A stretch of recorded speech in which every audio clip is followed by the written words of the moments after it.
The storm rattled the old window when Ethan Cole said, "Power's out again," and his voice felt smaller than the room.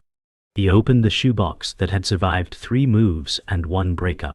The letter lay there, edges yellowed, addressed in a hand he knew too well. Ethan said, "Dad," and the word cracked like dry timber. He read that David Cole had not left by choice, and the confession scraped the years raw. The letter named a storage unit, and a key taped beneath the flap. Ethan said, "You kept a truth, and I kept the anger." Thunder shook the sink of dishes. His phone lit with Jamie's missed call, bright as gilt on glass. Ethan said, "I hated a ghost," and the room breathed cold around him. A shadow in the hallway seemed to lean closer, familiar as his reflection. Rain ticked. Sirens passed. The key caught the light like a dare. Ethan said, "If you lied to save me, then I have been lost for nothing." The storm eased, but the room held the echo. Ethan said, "You left me a map I refused to see." He stared at the storage address like it could answer back. Jamie's text blinked in, patient and worried. Ethan said, "I'm fine," and knew it was untrue. He swept the table, gathering the letter like it might crumble. The hallway breathed again, and he faced it. Shadow said, "This is a trap," and the thought felt borrowed. Ethan said, "Maybe the trap is staying here." He slipped on his wet jacket and locked the door. A siren faded into quiet, and the quiet felt louder. The elevator groaned as if sharing his dread. Ethan said, "If this hurts, I will learn why," and he pressed the button like a vow. The elevator opened on the lobby's hard light. Victor Hale waited by the mailboxes, sharp and dry in a suit that rejected weather. Victor said, "Deadline was tonight," and the words hit like hail. Ethan said, "I had an emergency," and knew he sounded thin. Victor said, "You always do," and the fluorescent buzz agreed. The doorman glanced away, bored of small tragedies. Ethan said, "I'll fix it by morning," and felt the lie scratch his throat. Victor said, "Morning is a past I can't invoice," and turned his cold smile. The letter in Ethan's pocket felt like a coal. He said, "I'm not missing this," and stepped toward the rain. Victor said, "Then miss the job," and the door side shut behind them both. Outside, the rain had thinned to needles. Ethan said, "You can't take both the past and the present," and it sounded like a bargain with the dark. A bus rolled by, leaving diesel ghosts. Shadow said, "Go home, build a wall, call it safety." The storage address glowed on his phone, stubborn as a bruise. Jamie said, "Call me when you can," in a text that softened the edge. Ethan said, "I'm going to finish something I started at 12, and the word startled him. He remembered a backyard promise to never forgive. The memory tasted like rust. He set off toward the subway. Puddles took his reflection and handed it back in ripples. Ethan said, "If truth cuts, let it carve a door." The subway platform yawned like a mouth waiting to speak. Ethan said, "No turning back," and the words fell onto the tracks. A child laughed somewhere, and the sound felt borrowed from summer. The train lights bloomed in the tunnel like a slow sunrise. Shadow said, "The box holds what broke you." Ethan said, "Then it also holds the piece that fits," and his breath steadied. He touched the letter through his jacket and felt its edges like borders on a map. The wind shoved grit at his ankles. He stepped to the line and lifted his chin. Jamie's name hovered on his screen, unsent. Ethan said, "When I know, I will speak," and the train arrived with a steel promise. The train swayed as Ethan clutched the pole, his reflection broken across dark glass. He said, "I used to think strength meant silence," and his words drowned under steel hum. A mother hushed her child and he envied her certainty. His father's letter pressed at his chest like a heartbeat he borrowed. Ethan said, "You weren't gone, only hidden," and the ache doubled. The subway lights flickered, painting faces into ghosts. A memory rushed in of David's hand once steadying his bike, the warmth lost before he knew its worth. Ethan said, "I carried anger longer than love," and the shadow nodded from the opposite seat. He gripped the brass key tighter, fingers whitening. The stop ahead announced itself in a cracked voice. Ethan said, "If the past broke me, then the truth will tell me who I am," and the train screeched to a halt. Platform smelled of metal and rain-soaked clothes. Ethan stepped out, shoulders hunched, clutching his jacket. He said, "Dad, you left a trail even I could not erase," and the confession clung to concrete pillars. The shadow lingered near the edge, smirking in silence. Ethan recalled Jamie's voice laughing on their first date, and guilt burned for ignoring her call. He said, "You deserve better than my silence," though she could not hear. A busker strummed a broken chord, his hat empty, and Ethan envied his shamelessness. A boy stared at him like he'd stepped out of a storm. Ethan pressed the folded letter into his pocket and strode toward the exit. He said, "This is where I choose forward, not away," and the city swallowed him whole as the escalator rattled. Rain misted the street as Ethan climbed the steps, greeted by neon buzzing and puddles glowing with taillights. He said, "I walked away from everything, but anger never walked away from me." The shadow leaned from a storefront, whispering doubts. Ethan remembered David's laugh, once full and careless, like a man not yet broken. His chest ached at the echo. A cab splashed water against his legs, but he kept walking, jaw set. He said, "I will not vanish like you," and his breath fogged in the air. The brass key felt heavier, like it carried not just locks but entire rooms of grief. Above, a billboard screamed promises of freedom for sale. Ethan muttered, "Wisdom is earned, not bought," and quickened his steps, his reflection fractured in wet glass as if chasing him. The corner diner glowed soft amber, promising warmth he hadn't earned. Ethan pushed inside, boots squeaking on linoleum. The waitress nodded, but said nothing. He slid into a booth, letter resting on the formica. He said, "You left words instead of presents," voice low but heavy. Across from him, the shadow smiled like a cruel twin. Ethan traced the key with one finger, metal cold, memory colder. He thought of Jamie's voice begging him not to shut her out. His chest tightened. He whispered, "I'm sorry," and for a moment it felt like to everyone he had failed. A man laughed at the counter, the sound sharp as broken glass. Ethan said, "If silence raised me, truth must rebuild me," and the diner lights hummed like an answer he didn't trust. The coffee steamed, untouched, its scent pulling Ethan toward a softer memory. David's voice, telling a story by firelight, drifted back, and Ethan's throat burned. He said, "You were never gone, just hidden in every silence." The shadow leaned closer, whispering, he chose to leave. Ethan pressed his palms against the table until his knuckles bleached. He said, "If pain is the inheritance, I will not pass it on."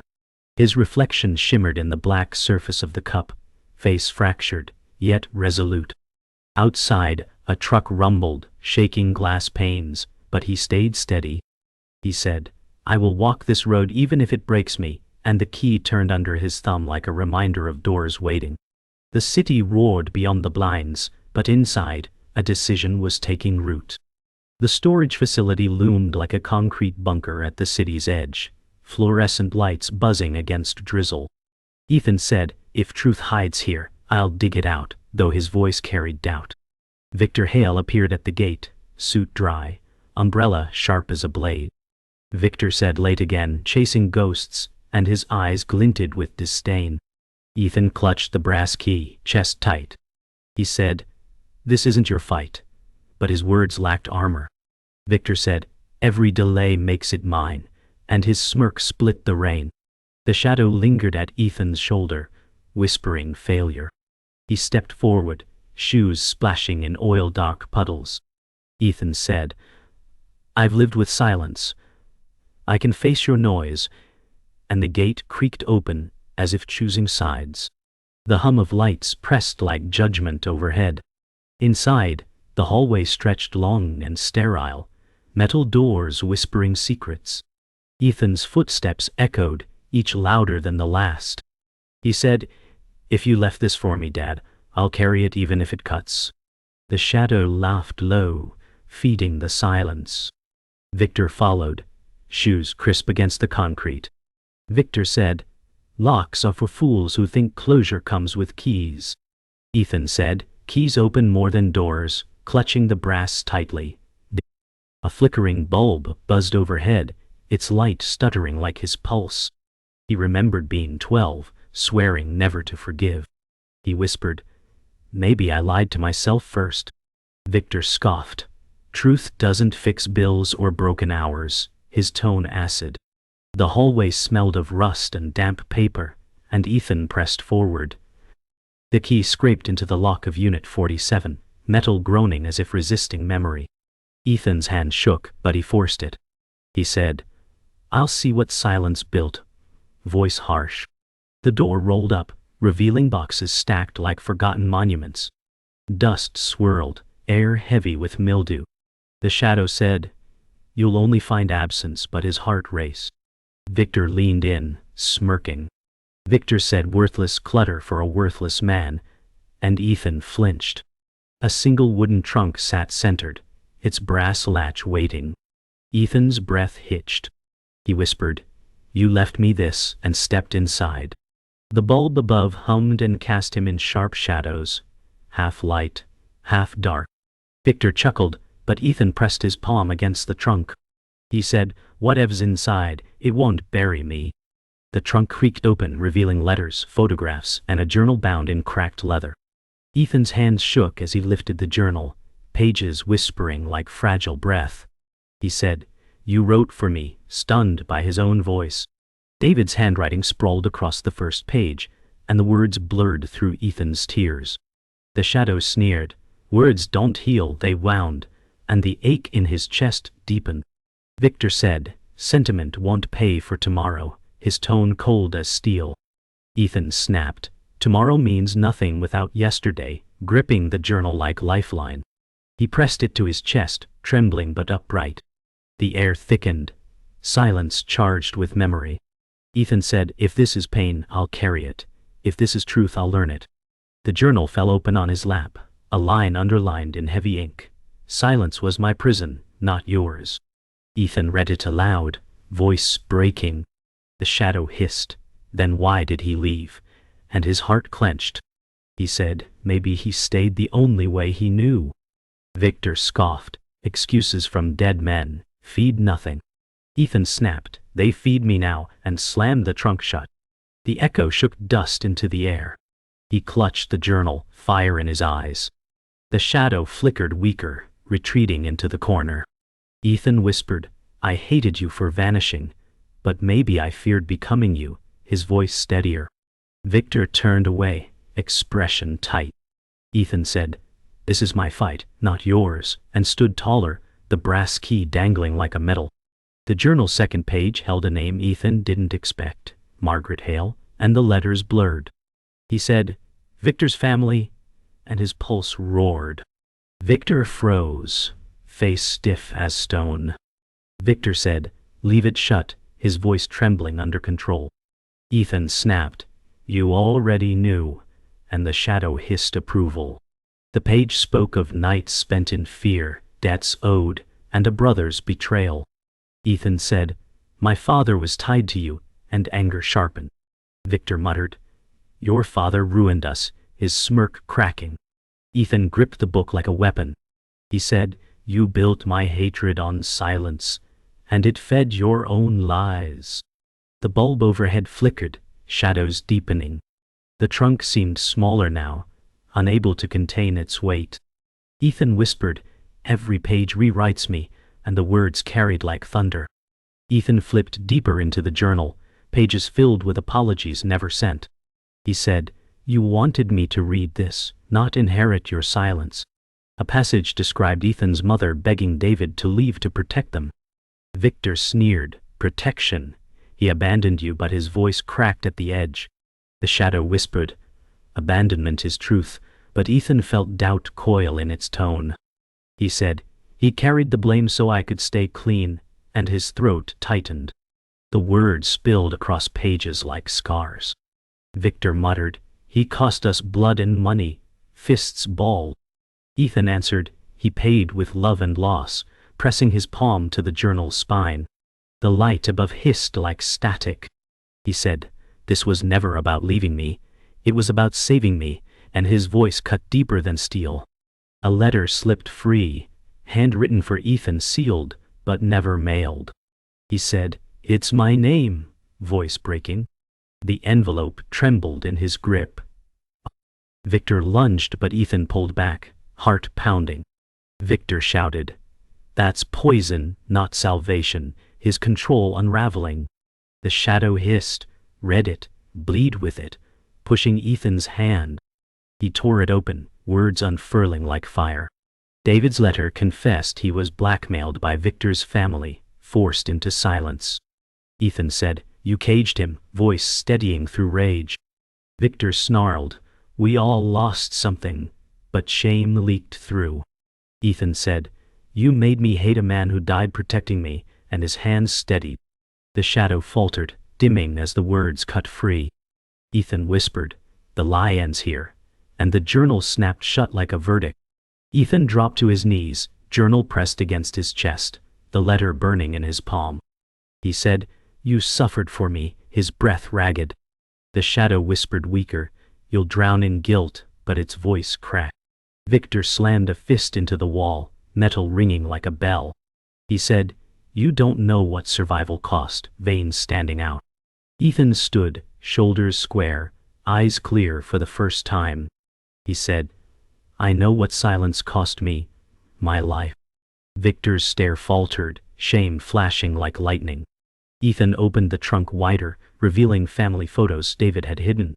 He whispered, "He saved me by carrying the darkness himself." The shadow shrank into the corners, barely visible. The journal glowed under the humming light like scripture. Ethan said, "This is the truth I choose." Ethan stepped into the doorway, journal in one hand, brass key in the other. He said, "You chained us to silence, but I break it now." Victor staggered back, face pale with defeat. He muttered, "The truth ruins us both." Ethan said, "It saves me," and his voice carried. The shadow flickered faint, almost gone. Ethan whispered, "I forgive the man I hated," and the air shifted, lighter. Victor slumped, his smirk extinguished. Ethan turned toward the night, the storage unit no longer a cage but a grave he'd walked free from.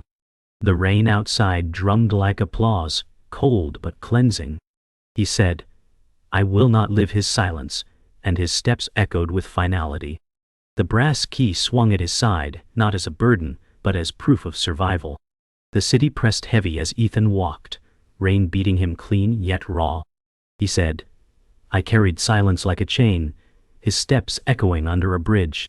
The shadow emerged from the graffiti, eyes hollow. It said, "You are nothing without me," and its voice slithered. Ethan gripped the journal, chest burning. He shouted, "I am not your echo," startling pigeons into flight. The brass key cut his palm, a reminder of choice. Thunder cracked, and the river hissed against stone. The shadow leaned close, whispering, "Hate me, or become me." Ethan raised the journal high, defiance carving his stance. He said, "I'll face the dark without drowning in it." The shadow recoiled, form flickering like torn smoke. Ethan stood in the storm, unshaken, a man at war with himself and winning. Ethan climbed the steps onto the bridge, lights smeared through rain. He said, "I feared becoming you," voice steady despite shivers. The shadow laughed, jagged, echoing in the steel beams. Ethan's reflection rippled in puddles, fractured but whole. He said, "But I am not you."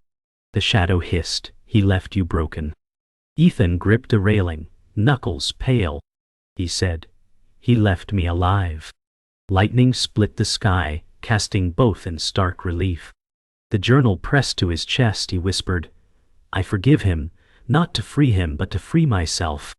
The shadow screamed, form unraveling into shards of mist. Ethan closed his eyes, rain sliding like tears he chose to release. The storm roared, but his voice cut through. "I am more than the silence." The shadow's fragments swirled, but Victor appeared, umbrella gone, suit ruined by storm. He shouted, "You ruined us with forgiveness." Ethan turned, journal steady in his grip. He said, "You chained us with lies." Victor lunged, eyes wild, fists raised. Ethan stepped back, refusing the strike. He said, "I won't fight hate with hate." Victor snarled, "Weakness makes you hollow," his voice breaking. Ethan's jaw tightened. He said, "Strength is walking away with the truth." The storm swallowed Victor's rage, thunder drowning his curses. Ethan clutched the brass key, now shining under streetlight. He said, "This is not my prison anymore." Victor slumped, chest heaving, rage dissolving into exhaustion. Ethan turned toward the city, shoulders squared. He whispered, "The past doesn't own me." The shadow's remnants drifted into the night, leaving silence sharp and clear. Ethan said, "You can't haunt me if I name you," his breath steady. Victor staggered, clutching the railing, drenched and broken. He muttered, "The truth killed us both."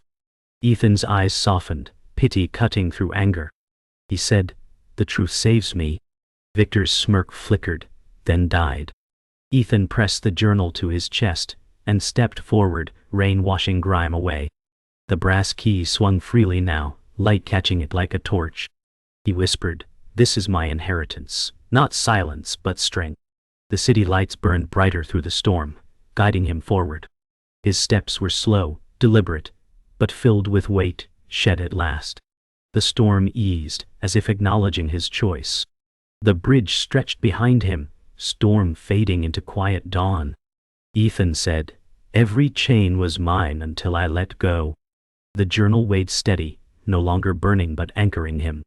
He pressed it close, whispering, "You are forgiven to the father he once cursed." Victor slumped in shadow, but Ethan no longer carried his weight. He said, "Your silence ended tonight," and his voice rang clear. The shadow was gone, only Ethan's reflection left in the wet pavement. He smiled faintly, weary but alive. The brass key turned in his palm, not to open a door, but to remind him he could. He said, "I survived myself," and the city lights welcomed him back. His steps were lighter, a man walking not into storm but into possibility. The dawn stretched over the skyline, clouds drifting like scars slowly closing. Ethan walked through empty streets, journal pressed to his chest. He said, "Silence was inheritance, but I broke it." His steps were slow but steady. The brass key swung in rhythm, not a burden but a reminder. He paused at a closed cafe where he and Jamie had once laughed, memory cutting sweet. He whispered, "I'll call you when I'm ready to speak with truth." The shadow no longer followed, only his reflection in the glass remained. He pressed his hand against the window, seeing a man both broken and whole. Ethan said, "This is my beginning, not my end." The city stirred awake, traffic rumbling like distant applause. His chest no longer ached from carrying silence. He reached a payphone tucked beneath an awning, relic of another time. The sight pulled a smile, faint but real. He said, "Dad wrote letters he never sent, but I can." His fingers hovered over his phone, Jamie's number glowing. The storm's echoes clung to him, but he dialed anyway. The ring pulsed in his ear, heartbeat loud against silence. Jamie's voice, groggy yet warm, answered. She said, "Ethan," and the sound steadied him. He whispered, "I'm sorry for shutting you out," eyes burning. She breathed quiet relief. He said, "I found something I thought was gone, my father's truth." The line held, heavy yet alive. He said, "If you'll listen, I'll share." The words felt like a door opening. The morning light spilled brighter across his face. The call ended with Jamie's promise to meet, her voice a thread pulling him back. Ethan leaned against the brick wall, rainwater dripping from eaves. He said, "For years, I feared love was fragile as silence." His gaze lifted to pigeons scattering across dawn. The journal pressed warm against his chest, no longer a weight. He said, "But truth makes me stronger even when it hurts." Victor's words still echoed faint, but their sting dulled. He whispered, "I don't owe you my hate," the first time he said it and believed it. He tucked the key into his pocket, not as a shackle but as proof. The city noise swelled, voices mixing with horns and footsteps.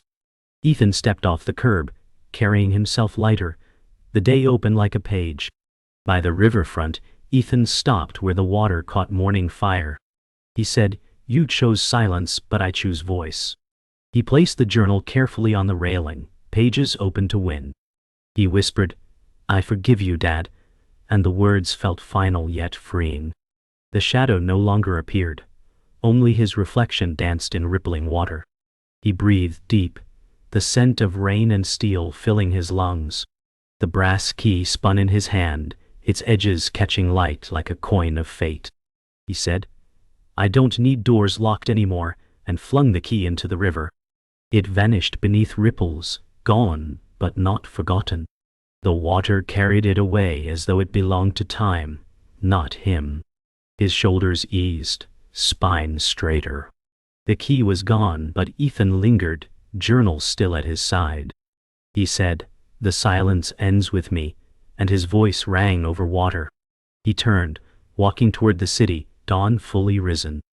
The streets filled with workers and chatter, life spilling into rhythm. He smiled faintly, weary, yet ready. He whispered, "I don't know what tomorrow holds, but I'll meet it without hiding." A child ran past, laughing, and he let the sound warm him. The journal tucked under his arm, not as a chain but as a story he could finally tell. His stride lengthened with each step, a man stepping into his own life again. The morning sun crowned the skyline, and Ethan whispered, "This is survival, and it is mine." The morning sun rose higher, warming the streets as Ethan walked through a park where laughter broke like waves. He said, "I once thought silence was safer than truth, watching children chase pigeons." His chest felt lighter, every step no longer chained. He pressed the journal to his side, its weight transformed. He whispered, "This story is not about loss, but survival." A breeze stirred leaves, soft against his face. He stopped near a bench, breathing deeply as if tasting air for the first time. The shadow was gone, only sunlight carving his shape onto the path. Ethan said, "I will not live as an echo," and the words carried like a promise. The city answered with its hum, not drowning him, but welcoming him back into rhythm. He sat on the park bench, watching families gather, their joy stitching over cracks inside him. He said, "I carried anger like armor, but it only cut me." He opened the journal and placed it beside him, not as a secret, but as truth ready to be shared. The brass key was gone, but its absence felt like release. He whispered, "I will not pass silence down." A father lifted his child high into the air, laughter echoing. Ethan's throat tightened, but in gratitude, not grief. He leaned back, eyes closing briefly, letting warmth soak his skin. He said, "I survived not by forgetting, but by forgiving." The pages beside him fluttered with wind, as if agreeing. For the first time, Ethan felt steady enough to be heard. Jamie arrived, hair still damp from morning shower, eyes red from worry. She said, "You finally called," and sat carefully beside him. Ethan's throat tightened, but he smiled. He said, "I didn't know how to speak until now." He slid the journal toward her, his hand trembling less than before. She touched it gently, eyes searching his face. She said, "Whatever's in here, we'll face it together." Relief cracked through him, tears hidden in sunlight. He whispered, "I thought I lost you to my silence, but you stayed." She rested her hand on his, grounding him. Ethan said, "This is my father's truth, but my choice to live it differently." The words didn't ache, they healed. Together they sat, a fragile but certain beginning. The journal lay open between them, its pages rustling like whispered absolution. Jamie flipped a page, her brow furrowed, then softened. She said, "He wanted you to know he loved you, even if he failed to show it." Ethan breathed deep, the words cutting yet healing. He said, "I hated him for silence, but I see now it was sacrifice." The wind carried scents of grass and coffee from a vendor nearby. Jamie leaned against him, warmth easing the last chill. Ethan said, I will not vanish behind unspoken words anymore. A child's laughter echoed, reminding him what it meant to feel alive. He whispered, I choose life, even with pain. The city continued its song, but Ethan no longer drowned in it. He walked with it. As the morning stretched, Ethan closed the journal, slipping it under his arm. He said, This is where silence ends, and story begins. Jamie smiled, her hand brushing his as they stood. Together, they walked down the park path, light breaking fully through clouds. Ethan whispered, I survived because I chose to forgive. The words didn't feel fragile. They felt true. The shadow was gone, replaced by the rhythm of footsteps beside him. The world no longer felt like something pressing down, but something rising with him. He looked to the horizon, not with fear, but hope. He said, The heart breaks, but it also learns, and the city opened before him. His journey had ended, but his life had just begun.